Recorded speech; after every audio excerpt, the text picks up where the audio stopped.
Hi, good morning everyone. Actually, in this video, I am going to tell you about the teachings of Buddhism.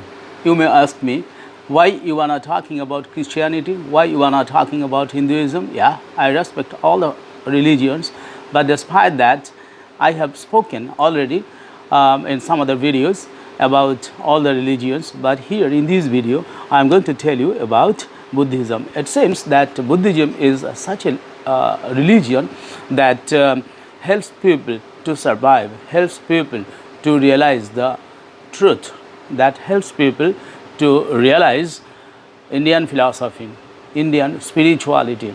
Actually, you see, there is no enmity between Hinduism and Christianity, or Hinduism, or Islam, or Buddhism. All the religions are good. All the religions are good, but the thing is that how we are practicing those religions, it depends on the religious leaders, because most of the religious leaders are often I am saying they have political inclination, and there is very correlation between religion and politics. Politics without religion is nothing. Similarly, religion without politics might not survive, because they are interdependent. Politics needs religious leaders' blessings. On the other hand, religious leaders need the support of political leaders to spread their religious ideals or idealism. So Lord Buddha, you see, and how important Buddhism is in today's life, because today's life is very volatile, and today's modern society is very painful to a lot of people. Many people are suffering from pangs of separation. Many people are suffering from loneliness. People are suffering from illness. Right? People are suffering from separation. People are suffering from death. People are suffering from ill health, poverty, and you see, illiteracy. So many problems are there in the world. But how to recover, and how to, you may be poor, you may be middle class man, you may be rich, but how you can survive in this world, the mantra has been given by Lord Buddha. While modern life has become too busy and full of tension, modern life is full of tension and it's busy, the teachings of Buddha, if followed with one's whole heart, which will surely bring immense joy, happiness and peace of mind. Gautam Buddha, who was born in 1560 to 480 BC, is the preceptor of Buddhism. Some people often treat Buddhism as a social revolution, but in this regard, Prafulla Chandra Roy wrote that, quote, Buddhism was not a social revolution as has been thought by some writers. It was a religion established and propagated by persons who had renounced the world and professed not to care of it, unquote. His teachings, preserved in texts known as Nikayas or Agamas, concern the quest for liberation from suffering. The Tripitaka is the main text that collectively constitutes the Buddhism canon, namely called Sutra Pitaka, the Vinaya Pitaka and Abhidharma Pitaka. The terminology Tripitaka indicates three baskets. Tripitaka means three baskets, which is a compound Sanskrit word of tribe, or from Pali word T means three, and Pitaka or Pita meaning basket. Right. So the ultimate aim of Buddha's teachings is to help individuals attain a good life. Ultimate aim of Buddhism is to provide or give some sutras for making a good or better life. Okay. So his teachings formed the basis of philosophical tradition in India and some other countries of the world that follow Buddhism, such as Japan, Thailand, Cambodia, Bhutan, Sri Lanka, Taiwan, South Korea, Vietnam and others. The people of Japan have made progress, tremendous progress, by following Buddhism. Okay, so Japanese people are very good. All the people, I mean, I cannot say that people are bad. Actually, people in the world, most of the people are good. Those who have gotten good teachers, good parents and good society. So it is our duty, it is the duty of the parents, it is the duty of the political leaders, it is the duty of the government to provide better society, to provide better family through education, through peace of mind. Okay, so it is not wrong to propagate religion in a political system, because religion will bind the people, religion will make people restrained. Okay, so literally Buddha means an awakened person. Buddha means an awakened person who discovers the path of nirvana. He was born into a royal family of King Shuddhodana in Lumbini, and he spent his childhood in Kapilavastu. In his childhood, he was very kind and sympathetic. After his marriage, he left the palatial comfort, wife and son, to seek a solution to the problems of existential suffering. I am not going to tell all these things to you, but I say that after doing prayer or after doing meditation for many years, he realized, or he discovered, mainly 4 devices, 4 noble truths. Okay, so which are as follows. Which are as follows. I mean, which are called, number 1, he summarized his 4 noble paths. Those are, number 1, there is suffering in the world. Can you say that there is no suffering in the world? Suffering is there in every family, in every person, in every society, in every nation, and in the world as a whole. Okay, so you cannot deny the fact that there is suffering in the world. Okay, first thing. Second thing is, there is origination of suffering. If there is suffering, so there must be regions, origination of the suffering. Number 2. Number 3, there is the cessation of suffering.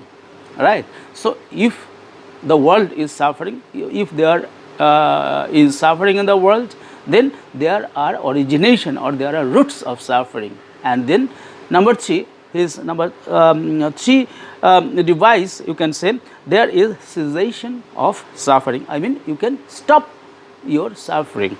And number 4, there is a path to cessation of suffering. He has told that there is a path to cessation of suffering. Okay, so these are the hard realities of life. The world is full of suffering. There are varieties of sufferings. However, suffering is understood to mere pain, but existential suffering, the sort of frustration, alienation, and despair that arise out of our experience of transitoriness, every adult human being has faced, or will go through suffering, may it be physical, mental, economic losses, health, or non-availability or availability of their desired goods and persons. Okay. Secondly, if there is suffering, there must be causes of same. It can be simply claimed that there are causes and conditions for the arising of suffering. Then it makes the obvious point that if the origination of suffering depends on causes, future sufferings can be prevented by bringing about cessation of those causes. And finally, the noble truth is that it specifies a set of techniques that are said to be effective in such cessation. Much then hangs on the correct identification of the causes of suffering. In this regard, Rabindranath Tagore wrote, quote, "The great idea that seems to admit of no modification or evasion is that man can under no circumstances escape the consequences of his acts. That morals are in themselves productive causes without any intervention or aid from supernatural or higher authority. It turns upside down the great Christian doctrine that man is justified by faith and not by his works. It says that man is justified by works and not by faith." Unquote. To answer the causes of suffering is traditionally spelled out in a list of consistence of 12 links in a causal chain that begins with ignorance and ends with suffering. The key of escaping from this cycle is said to lie in the realization of the truth about sentient existence, that it characterized by suffering, impermanence, and non-self. There is a belief by one school of thought who considers that final release can be attained by theoretical insight alone, while another school believes that it can be attained through meditation alone. Another perception is that for attaining nirvana, that is salvation, is using both techniques, and it is a prerequisite. The third school of thought believes. Okay, so the Buddha calls his teachings a middle path between two extreme views, and it is the claim concerning the causal origins of suffering that he identified as the key to avoiding those extremes. From Buddhist lessons, people, particularly young students, will learn how one should lead a life and get respite from suffering and mental agony. People are suffering from mental agony, people are suffering from tension, people are suffering from frustration, people are suffering from fear. So all these things can be avoided, all these things can be removed by following Buddhism or by following religious scriptures of India. Okay, Buddhist philosophy. Let me tell you a little about Buddhist philosophy. What is Buddhist philosophy? Lord Buddha was one of the earliest monks of India. The most attractive and influential expositions of Buddhism in England and Germany present us with a simple and effective picture of an Indian sage who spent the blameless life in the years 563 to 483 BC, engaged in the development of a remarkably sane and modern ethical doctrine. The sage turned aside from idle metaphysical speculations. If he held views on such topics, he deemed them valueless for salvation, which was his goal, as it was of his contemporaries, and declined to discuss these issues generally. But he had emancipated himself from the theory of existence of any permanent entity like a soul. Such it was understood by his contemporaries. He had abandoned an egocentric position.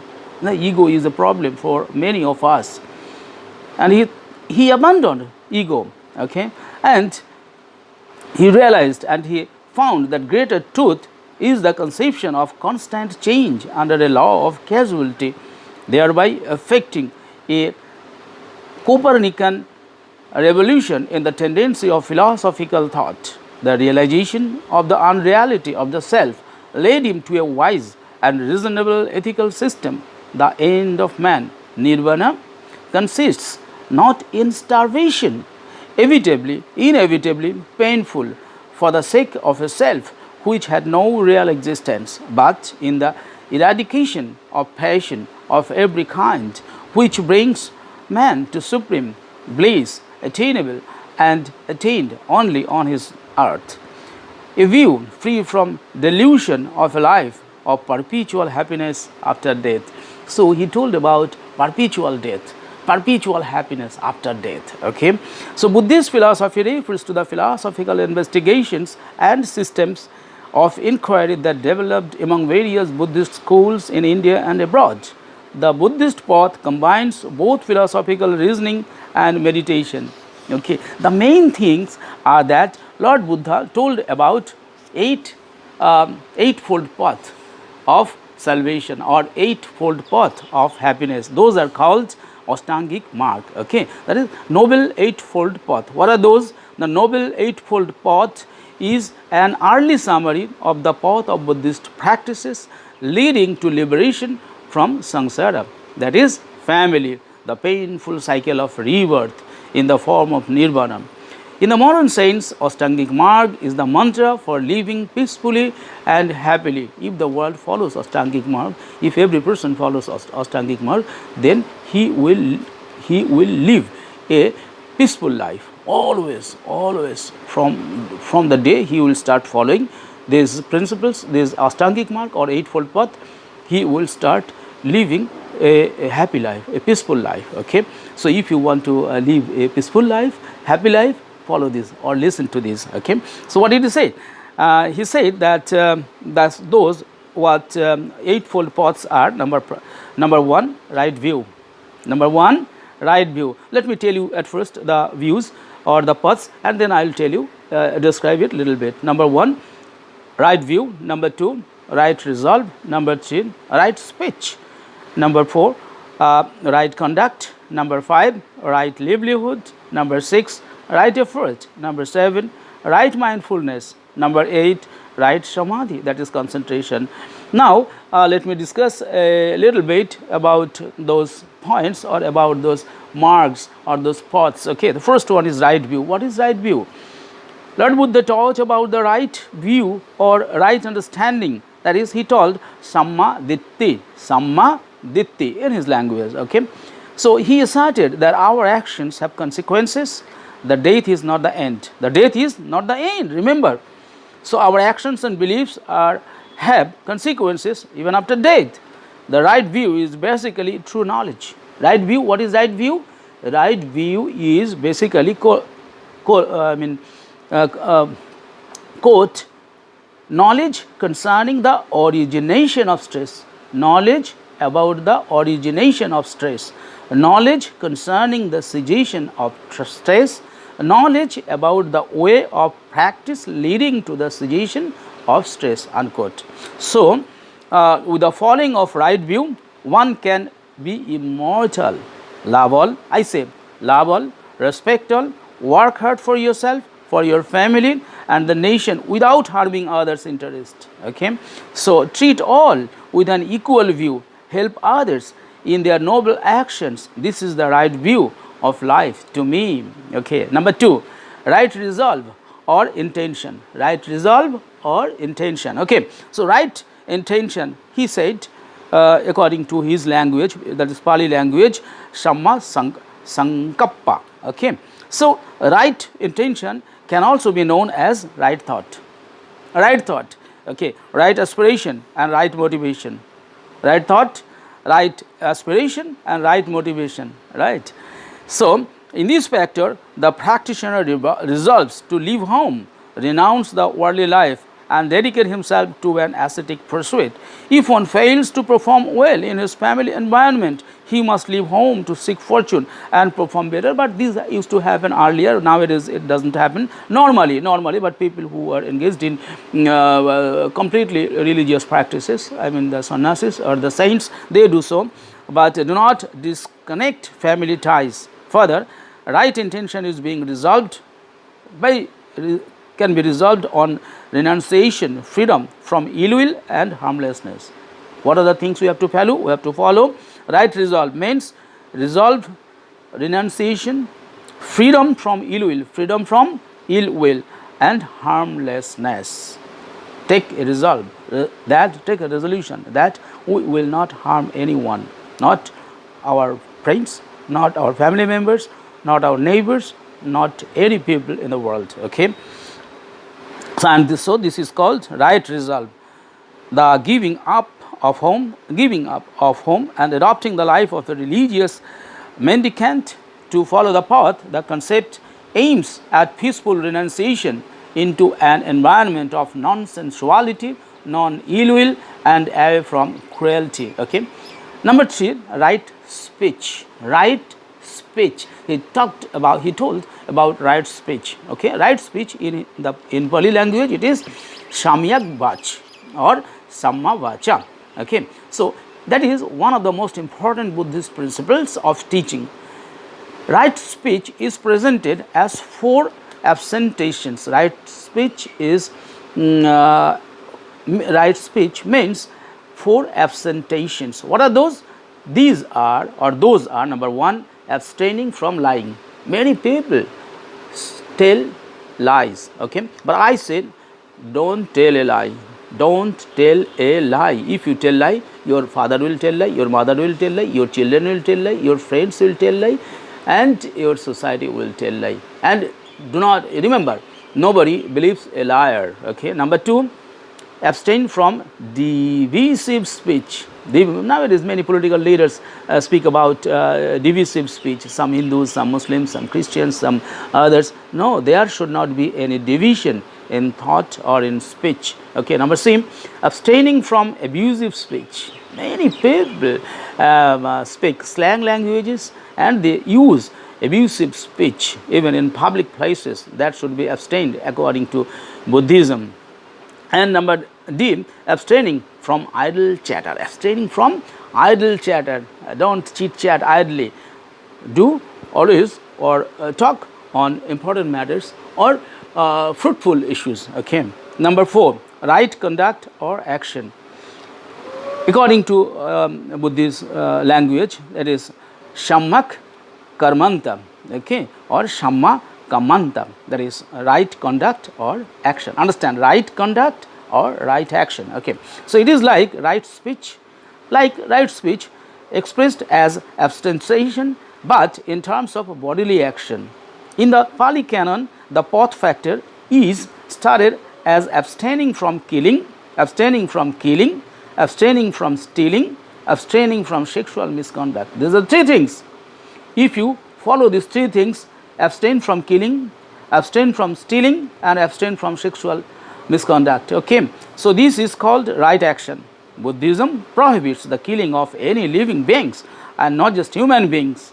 So I tell our students or young people to follow Buddhism, to follow at least this: live, don't kill anyone, don't steal anyone's objects, and abstain from sexual misconduct, okay. So this is the right conduct or right action. Next I will say about right livelihood. So the right livelihood precept is basically the abstaining, desisting and avoidance of wrong livelihood. Abstain from wrong livelihood.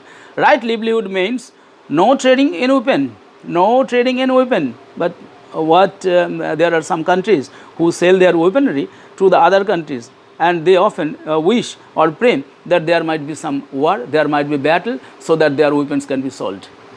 By this way they are earning money. If those people who are doing, those countries who are doing such businesses in weaponry to spread hate or hatred in the world, they will destruct one day, according to Buddhism.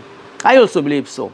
Okay, so right livelihood means no trading in weaponry or weapons, living beings, meat, liquor, and poisons. Okay, it is like leading a simple lifestyle. This virtue is further explained in Buddhist texts as living from begging, but not accepting everything, and not possessing more than is strictly necessary. Yes, you can beg and you can take whatever is necessary or need to you. Don't expect or don't take more what is not required by you. Okay.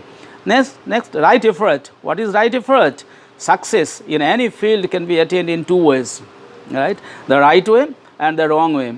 Wrong way means adopting unfair avenues such as stealing, copying, harming others, cheating, threatening, depriving others, etc. This means it restrains one's sense doors. On the other hand, the right effort prevents the arising of one's unwholesome states and generous and wholesome states. Okay, so this includes indriya sambharam, guidance, the sense doors, restraint of the sense faculties. Right effort is presented in the Pali Canon, such as the Satya Vibhaga Sutta, as follows. Like this, I am telling.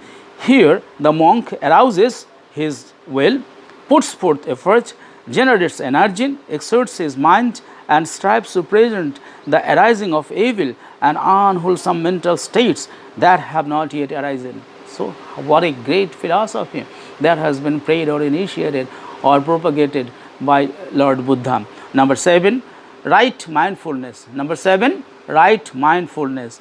In the Vipassana movement, mindfulness has been described or told like Samyak-samadhi, or Samma-samadhi. It is interpreted as bare attention. It is interpreted as bare attention, never being absent-minded. Buddhism says never being absent-minded in the right mindfulness. Okay. Particularly for students and the workers and philosophers and professionals, remember this. So, you all know, but still I am just reminding you, it's like a bus conductor, the driver sees everything, but still the bus conductor slaps the body of the bus and says bus, double like this, ahead cars are there. So, driver is seeing everything.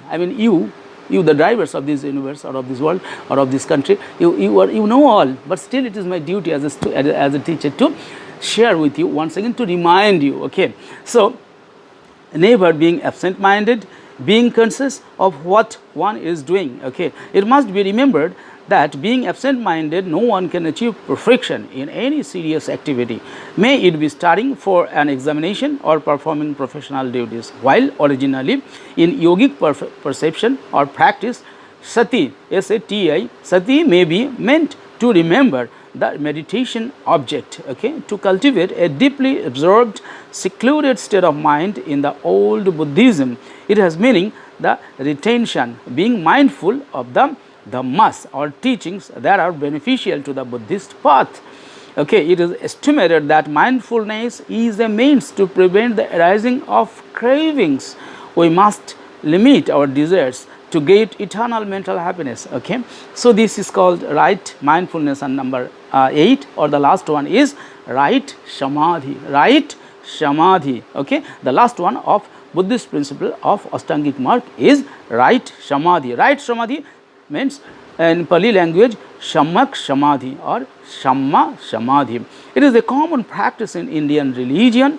The term samadhi derives from the root S-A-M, sam-a-dha, which means to collect or bring together, and thus it is often translated as concentration or unification of mind. In the suttas, samadhi is defined as one-pointedness of mind. Buddha Ghosha defines samadhi as, quote, the centering of consciousness and consciousness concomitants evenly and rightly on a single object in undistracted and unscattered, unquote. According to Bhikkhu Bodhi, quote, the attainment of concentration makes the mind still and steady, unifies its concomitants, opens vast vistas of bliss, serenity and power, unquote. Okay, so in this way, these are the main Astangik marks or eightfold path that I have mentioned in my book. That is, you all know that I have written a book last year and published it. Name is How India Can Become a Superpower. How India Can Become a Superpower by 2047, a vision. This is the book.